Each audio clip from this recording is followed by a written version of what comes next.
Friends, తెలంగాణలో రేపటి నుండి ఎంసెట్ ఎగ్జామ్ అయితే స్టార్ట్ అయితే కానుంది.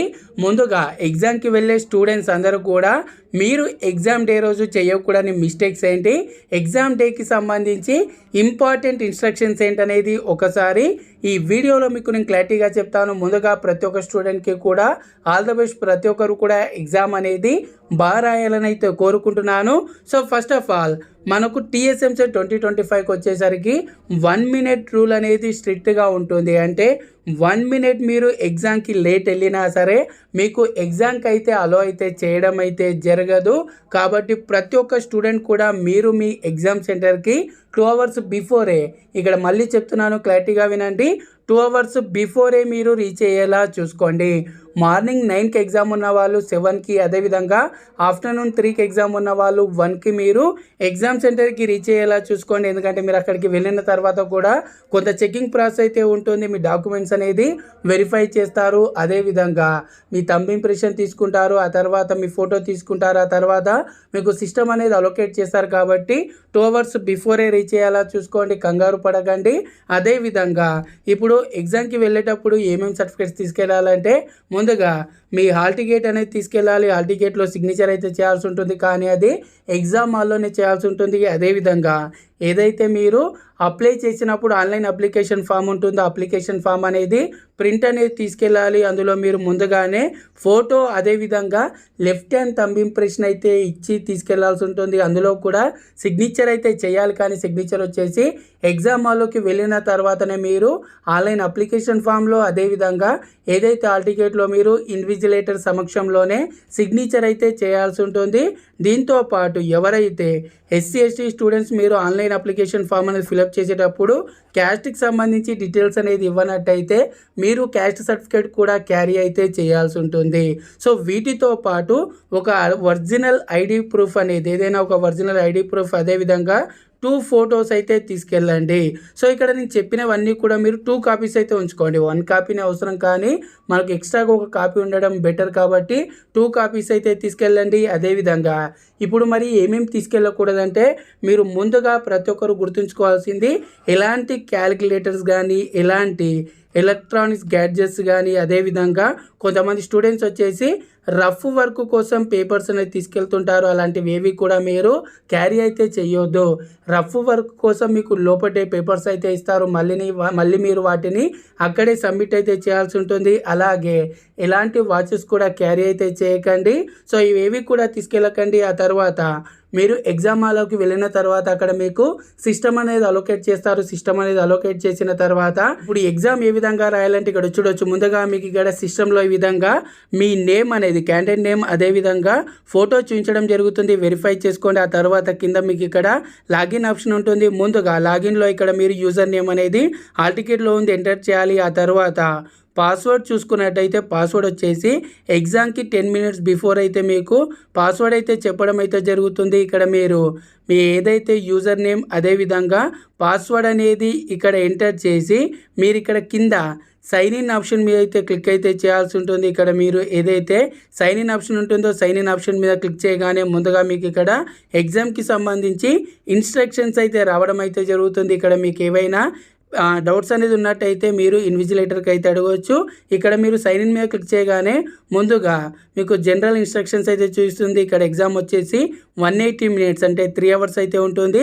ఇక్కడ స్క్రోల్ బార్ ఉంటుంది. ఇక్కడ మీరు సిస్టంలో మీరు ఇక్కడ స్క్రోల్ బార్ మీద క్లిక్ చేసి ఇన్స్ట్రక్షన్స్ అన్ని కూడా క్లియర్గా చూడవచ్చు. ఆ తర్వాత కింద నెక్స్ట్ మీద క్లిక్ చేసినట్టయితే ఇక్కడ మనకు ఎంపీసీ స్టూడెంట్స్ ఉన్నట్టయితే మ్యాథమెటిక్స్, ఫిజిక్స్, కెమిస్ట్రీ, ఈ విధంగా మనకు టోటల్గా 160 మార్క్స్ ఏదైతే ఎగ్జామ్కి సంబంధించి చూపిస్తుంది. అదేవిధంగా బైపీసీ స్టూడెంట్స్ ఉన్నట్టయితే బాటనీ, అదేవిధంగా జువాలజీ, ఫిజిక్స్, కెమిస్ట్రీ టోటల్గా ఎన్ని మార్క్స్, అదేవిధంగా వాటికి సంబంధించి క్లియర్గా డీటెయిల్స్ అయితే చూపించడం అయితే జరుగుతుంది. సో సైడ్లో మీకు ఇక్కడ స్క్రోల్ బార్ ఉంటుంది. దాన్ని స్క్రోల్ చేసి ఇన్స్ట్రక్షన్స్ అన్నీ 1కి 2 సార్లు కేర్ఫుల్గా చదవండి. చదివిన తర్వాత ఇక్కడ ప్రీవియస్ బటన్ కూడా ఉంటుంది. ఒకవేళ మీకు ఏదైనా డౌట్ ఉన్నట్టయితే మళ్ళీ కింద ప్రీవియస్ బటన్ ఉంటుంది కదా, దాని మీద క్లిక్ చేసి మీరు ఇన్స్ట్రక్షన్స్ అన్ని మళ్ళీ ఒకసారి వెరిఫై చేసుకోవచ్చు. వెరిఫై చేసుకున్న తర్వాత ఇక్కడ కింద ఏదైతే డిక్లరేషన్ బాక్స్ ఉంటుందో ఇక్కడ నెక్స్ట్ మీద క్లిక్ చేసినట్టయితే ఫైనల్గా మనకు డిక్లరేషన్ బాక్స్ ఉంటుంది. దాన్ని టిక్ చేసి I am ready to begin అని ఉంటుంది. సో దీని మీద క్లిక్ చేసినట్టయితే మీ ఎగ్జామ్ అనేది స్టార్ట్ అయితే అవ్వడం అయితే జరుగుతుంది. సో ఇక్కడ దాని మీద క్లిక్ చేయగానే ఇక్కడ ముందుగా మీకు ఈ విధంగా విండో ఓపెన్ అవుతుంది. ఫస్ట్ ఇక్కడ మీకు క్వశ్చన్ చూపిస్తుంది, కానీ ఇక్కడ మీరు పైన గమనించినట్టయితే ఇక్కడ మీకు మ్యాథమెటిక్స్, ఫిజిక్స్, కెమిస్ట్రీ ఇక్కడ ఎంపీసీ స్టూడెంట్స్కి ఈ విధంగా చూపించడం అయితే జరుగుతుంది. అదే బైపీసీ స్టూడెంట్స్ ఉన్నారనుకోండి, బాటనీ, జువాలజీ, ఫిజిక్స్, కెమిస్ట్రీ ఈ విధంగా మనకు సబ్జెక్టు వైజ్గా చూపించడం అయితే జరుగుతుంది. అలాగే మీరు ఇక్కడ రైట్ సైడ్లో చూసుకున్నట్టయితే ఎంత టైం ఉంది, 180 మినిట్స్ అంటే మనకు 3 అవర్స్ కాబట్టి దానికి సంబంధించి టైమర్ కూడా ఆల్రెడీ స్టార్ట్ అయితే అవ్వడం అయితే జరుగుతుంది. సో ఇప్పుడు మీరు ఏది ముందుగా రాయాలనుకుంటున్నారు, కెమిస్ట్రీనా లేకపోతే ఫిజిక్సా, మ్యాథ్సా అనేది ఇక్కడ మీరు సెలెక్ట్ చేసుకోండి. సెలెక్ట్ చేసుకోగానే వాటికి సంబంధించి క్వశ్చన్స్ అయితే చూపించడం అయితే జరుగుతుంది. సో ఇక్కడ మీరు దాని మీద క్లిక్ చేయగానే క్వశ్చన్స్ అయితే చూపిస్తుంది. అదేవిధంగా ఇక్కడ చూసుకున్నట్టయితే మీరు ఆన్సర్స్ ఎన్ని క్వశ్చన్స్కి ఆన్సర్ చేశారు, అదేవిధంగా వాటికి సంబంధించి డీటెయిల్స్ అనేది ఇక్కడ చూపించడం అయితే జరుగుతుంది. ఫస్ట్ ఆఫ్ ఆల్ ఇక్కడ మనకు 4 ఆప్షన్స్ ఉంటాయి ప్రతి క్వశ్చన్కి సంబంధించి. సో వాటికి సంబంధించి చూసుకున్నట్టయితే ముందుగా ఇక్కడ గ్రీన్ కలర్, మీరు ఇప్పుడు ఒక క్వశ్చన్కి ఆన్సర్ చేశారనుకోండి, అది గ్రీన్ కలర్లో ఇక్కడ మీకు సైడ్లో చూపించింది అనుకోండి, మీరు ఆన్సర్ చేసినట్టు. ఆ విధంగా కాకుండా రెడ్ కలర్లో ఉన్నట్టయితే మీరు ఆ క్వశ్చన్కి ఆన్సర్ చేయనట్టు. ఇక్కడ కింద క్లియర్ రెస్పాన్స్ మీద క్లిక్ చేసినట్టయితే, ఏదైనా క్వశ్చన్కి ఆన్సర్ చేసి మీరు కింద క్లియర్ రెస్పాన్స్ మీద క్లిక్ చేసినట్టయితే ఆ క్వశ్చన్కి మీరు మళ్ళీ ఆన్సర్ అనేది తీసేసినట్టు. సో ఇక్కడ ఫస్ట్ క్వశ్చన్ నేను ఆన్సర్ చేశాను, ఫస్ట్ క్వశ్చన్ ఆన్సర్ చేసినట్టయితే ఇక్కడ green colour 1 number green colour చూపిస్తుంది. సెకండ్ క్వశ్చన్కి నేను ఆన్సర్ చేయలేదు, సెకండ్ నెంబర్ వచ్చేసి ఇక్కడ రెడ్ కలర్లో చూపిస్తుంది. అదేవిధంగా 3, 4 ఈ విధంగా అన్ని నంబర్స్ అనేవి గ్రే కలర్లో ఉన్నాయి, అంటే నేను ఇంకా వాటిని విజిట్ చేయనట్టు. సో ఇక్కడ గుర్తుంచుకోండి, ఏదైతే గ్రీన్ కలర్ ఉంటుందో అవి మీరు ఆన్సర్ చేసినట్టు. అలా కాకుండా కొంతమంది ఇప్పుడు ఒక క్వశ్చన్కి డౌట్ ఉందనుకోండి, దాన్ని టిక్ చేసి మార్క్ ఫర్ రివ్యూ నెక్స్ట్ మీద క్లిక్ చేసినట్టయితే ఇక్కడ మీరు ఇప్పుడు 1 నెంబర్ గమనించవచ్చు, పర్పుల్ కలర్ వచ్చేసి కింద మీకు దాని కింద గ్రీన్ కలర్లో ఒక నీకు చుక్కలాగా కనిపిస్తుంది. అదేవిధంగా సెకండ్ నెంబర్ చూడండి, పర్పుల్ కలర్ ఉంది కానీ గ్రీన్ కలర్లో దానికి ఎలాంటి చుక్క లేదు. ఇక్కడ గుర్తుంచుకోండి, మీరు ఒక దానికి ఆన్సర్ చేసి మార్క్ ఫర్ రివ్యూ నెక్స్ట్ మీద క్లిక్ చేశారనుకోని 1 నెంబర్ ఇప్పుడు ఏ విధంగా అయితే వచ్చింది, కలర్ చుక్కతోని ఏ విధంగా అయితే వచ్చిందో ఆ విధంగా ఉన్నా సరే మీరు దానికి ఆన్సర్ చేసినట్టయితే. అలా కాకుండా ఓన్లీ మీరు మార్క్ ఫర్ రివ్యూ ఏదైతే ఓన్లీ పర్పుల్ కలర్ మాత్రమే ఉందో అది ఫైనల్గా కన్సిడర్ అయితే చేయరు, మళ్ళీ మీరు దానికి ఆన్సర్ అయితే చేయాలి.